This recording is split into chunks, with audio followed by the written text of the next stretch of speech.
asxaabay soo dhawaada haddii maalin ay ku tahay maalin wanaagsan haddii habeen ay ku tahayna habeen wanaagsan intaa kadib waxaa miiska noo saaran markab ama ship sidaad u taqaanid oo lagu magacaabo Royal markabkan sameyntiisa waxaa ku baxday malaayiin dollar waxaana la sameynayay sanadooyin waqtiga dheer ee la sameynaya marka laga soo gudbo marka hore aan ku waramo markabkan waxaa loo disaangareeyay si aan inaba caadi ahayn wax walbo dunida ama magaalada kaga baahan tahay ayaad ka heli kartaa haddii aad markabkan ku sugan tahay ama dalxiisayaasha ka mid noqotid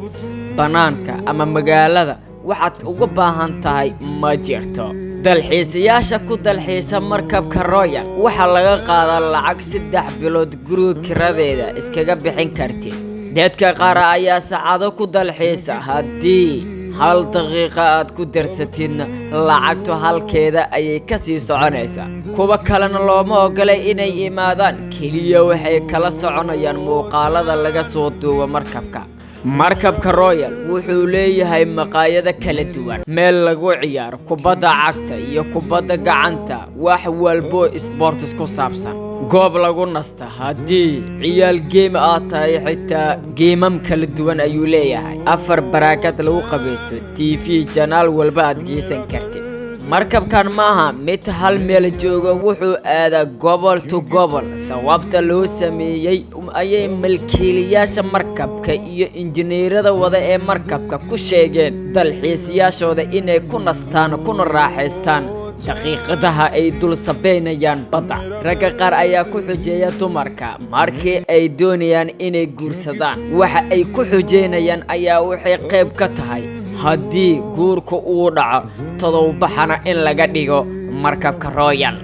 ragga qaar ayaa arrinta aad u diiday sababtuna waxay tahay raggu inta badan lacag aad u farabadan inay ka baxdo ma jeclo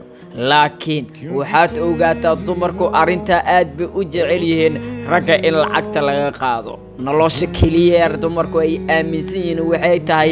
daqiiqadaha ama saacadaha ama bilooyinka ay dunida joogaan waxay aad u jecel yihiin si aad u wanaagsan farxadu ay ku dheehan tahay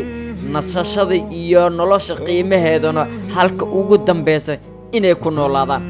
waad ku mahadsan tahay muuqaalka aad daabatay haddii aad ka heshay subscribe inoo saar commentiga waad nala wadaagi kartaa fikirkaaga sida wacan ee muuqaalkan aad u daawatayna waan kaaga mahadcelinayaa haddii ay ku tahay markii ugu horeysay aadna soo booqatid fadlan nagu soo biir si aad xog walba aan u soo gudbino ula socotid waad ku mahadsan tahay booqashadaada thank you very much